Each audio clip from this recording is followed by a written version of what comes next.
lawsuit against the federal government. We take you live to their press conference now.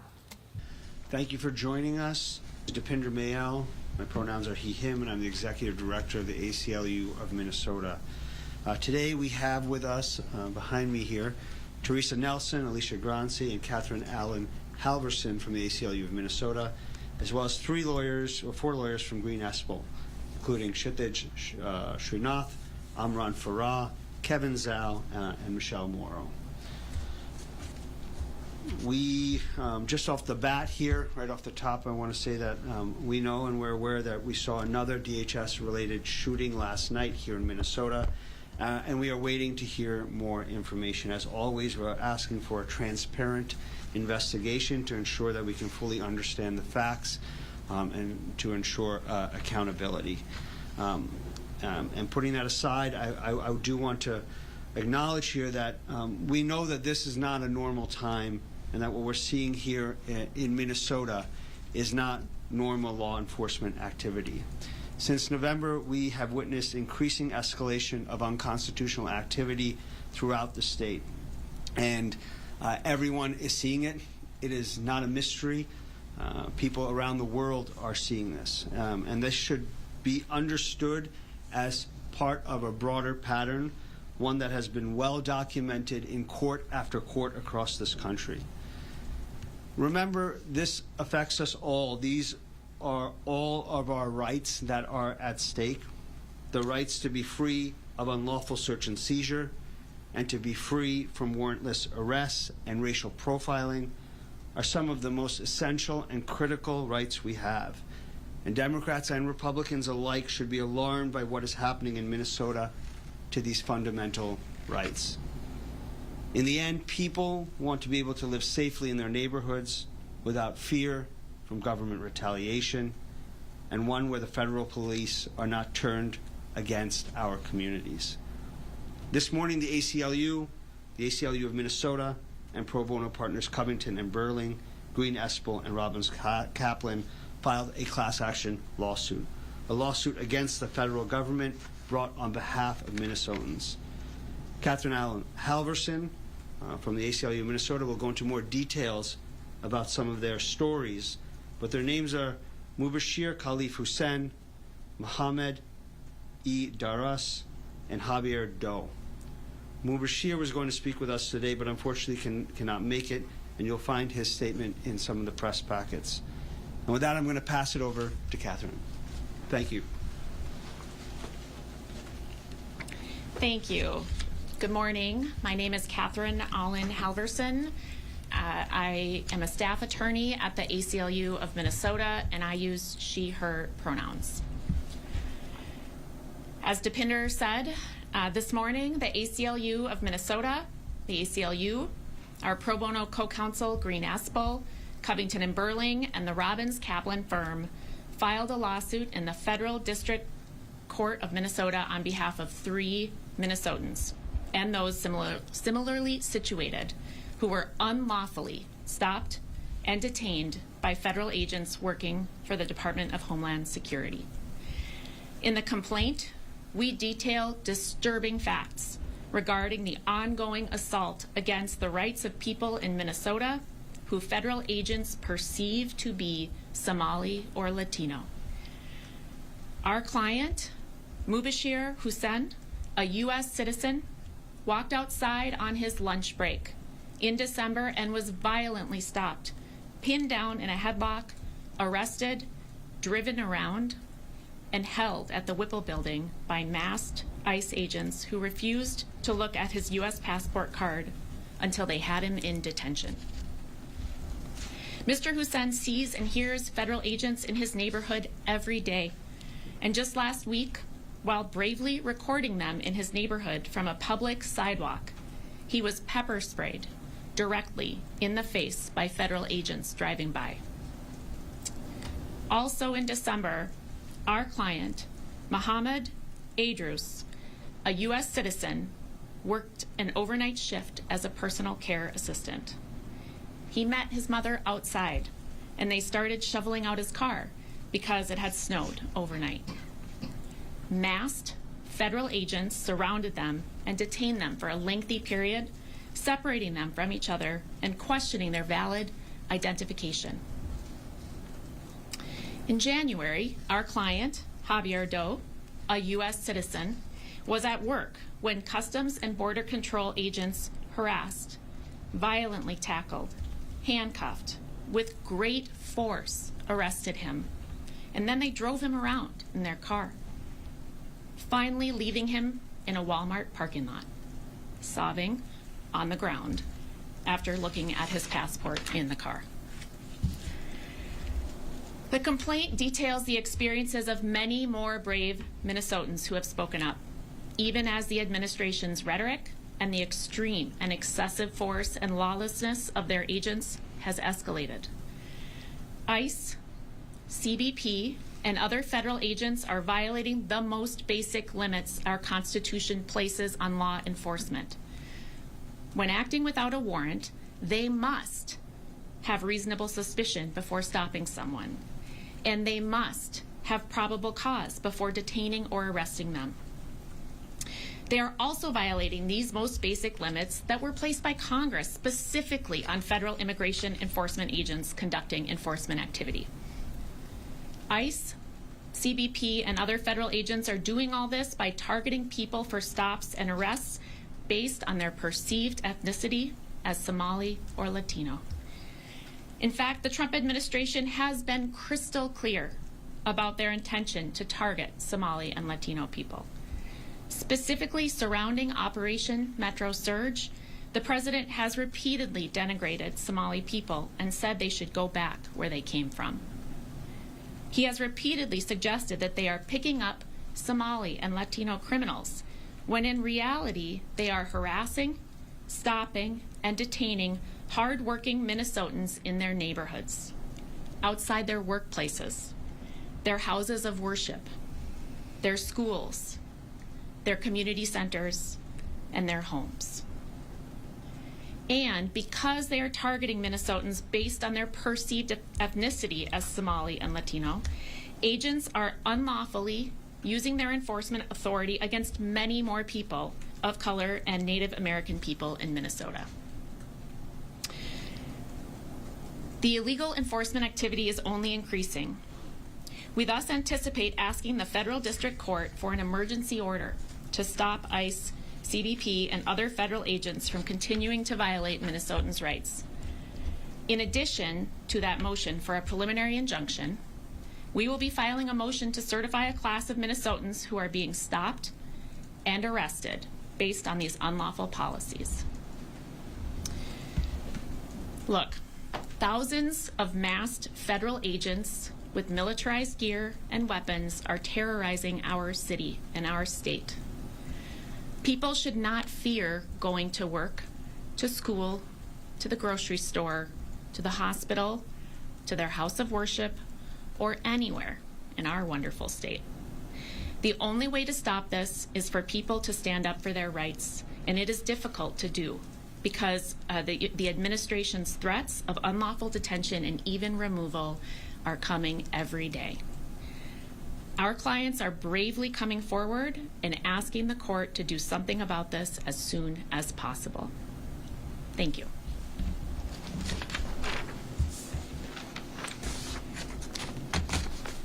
We'll take any questions you have. Can you talk about how you expect this case to interact with another one that's playing out, waiting for the judge's order, and with the state's case against DHS? Sure.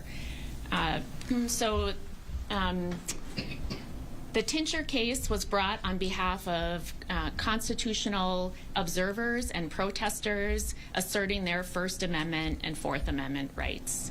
And we had a preliminary injunction hearing this week and hope the judge will issue an injunction that stops the unlawful activity of ICE against observers and protesters. This lawsuit is focused on ICE immigration enforcement activity against the Somali and Latino community and people they perceive to be Somali and Latino. So while and in this lawsuit, we seek to protect and assert their Fourth Amendment rights and their to not be stopped unlawfully and arrested unlawfully.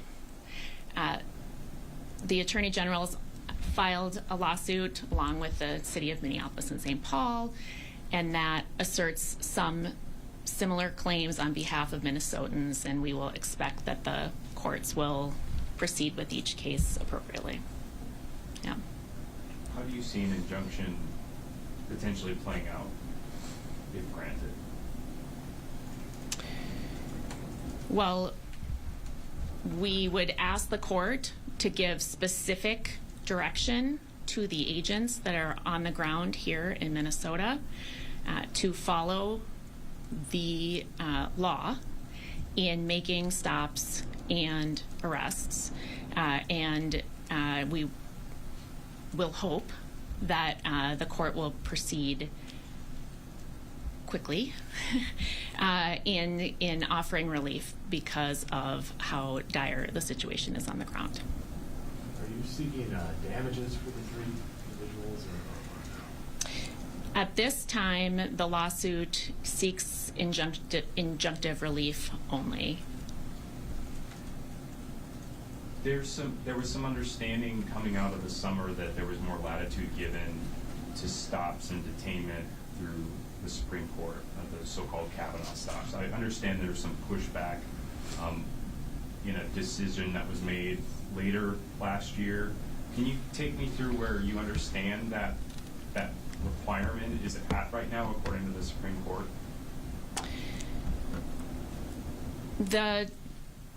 The so-called Kavanaugh stops come from a concurrence to a stay of an injunction that was issued in litigation against unlawful ICE and DHS activity in California.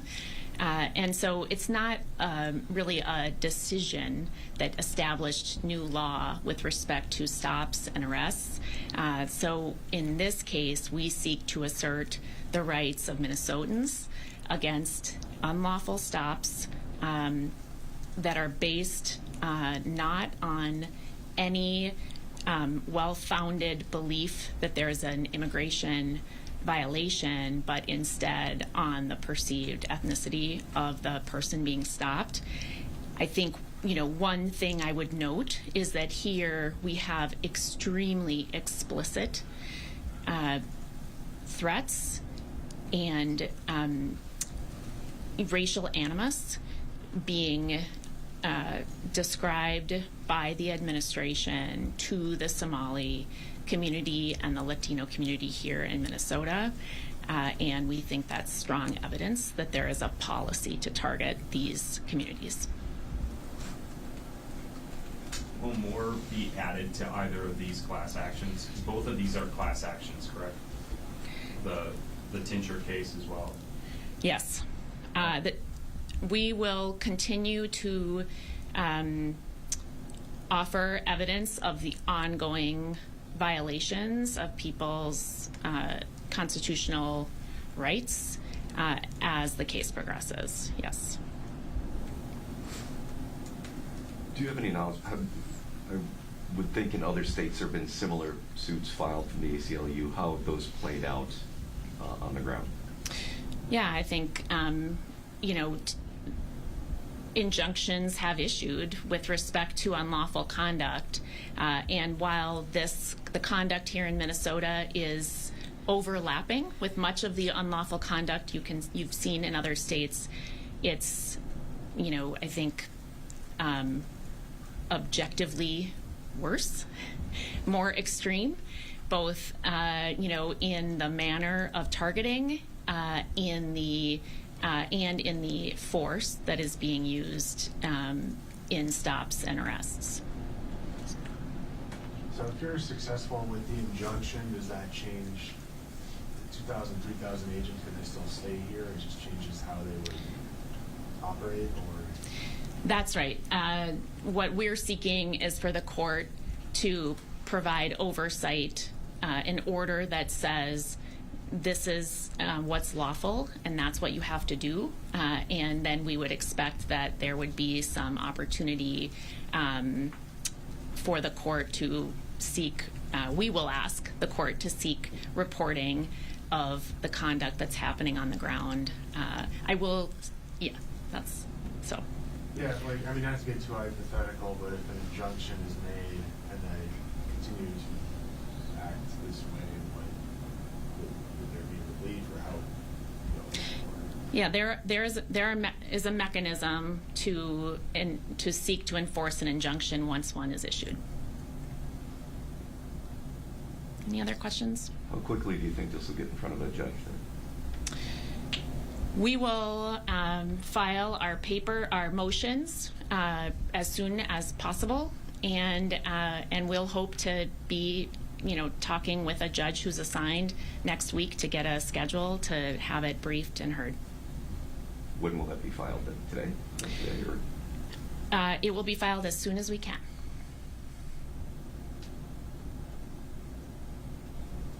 Any other? Thanks for your time. Thank you, everyone. Thank you. Thank you.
Indoor farmers markets are back at Bachman's. We recently talked with Karen Bachman-Toole from Bachman's to find out about the fresh and locally sourced goods you'll find, all while enjoying the warmth and beauty of their garden center greenhouses.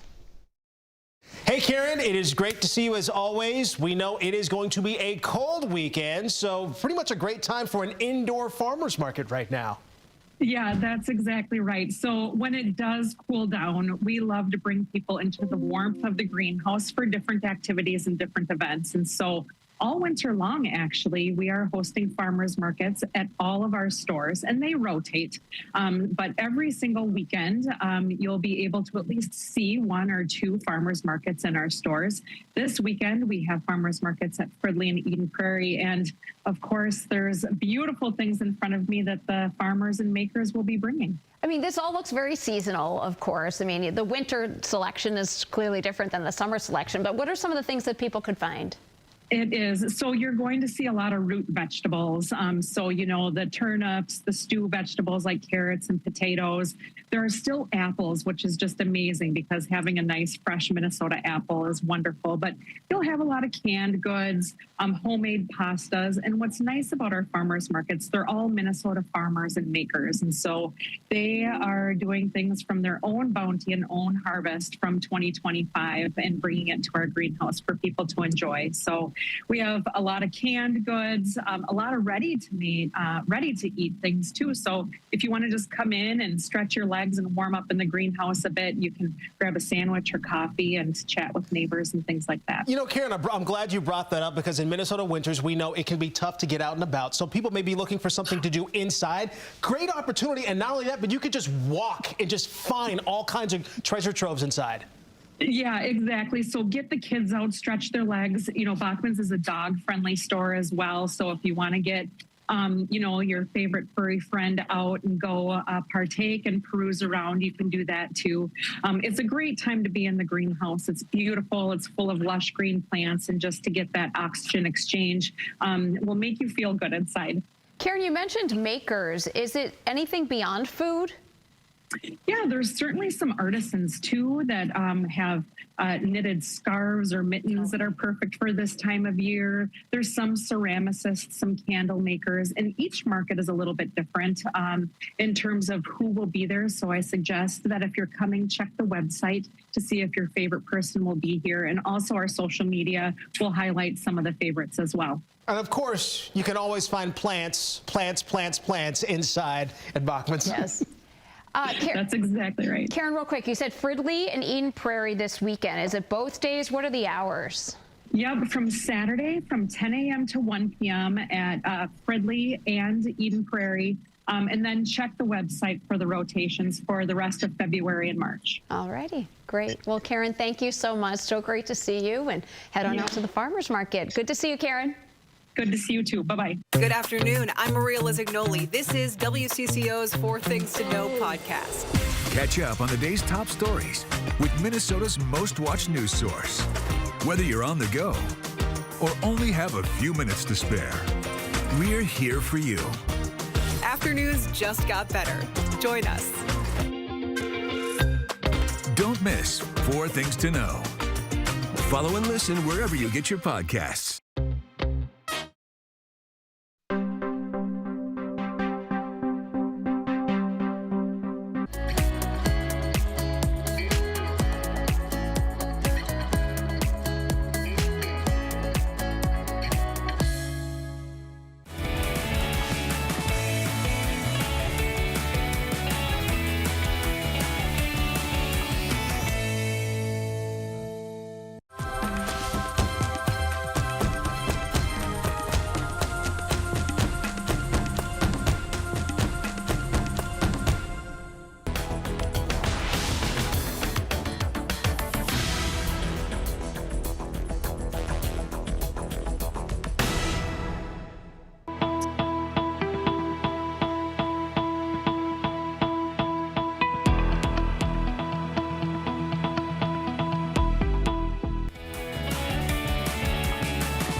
We are continuing to follow breaking news in North Minneapolis, where overnight we saw new clashes between protesters and law enforcement, sparked by yet another shooting. Officials say an ICE agent shot a Venezuelan migrant after the agent was attacked during an immigration operation near 24th and Lindale Avenues North. The migrant expected to be okay. The agent also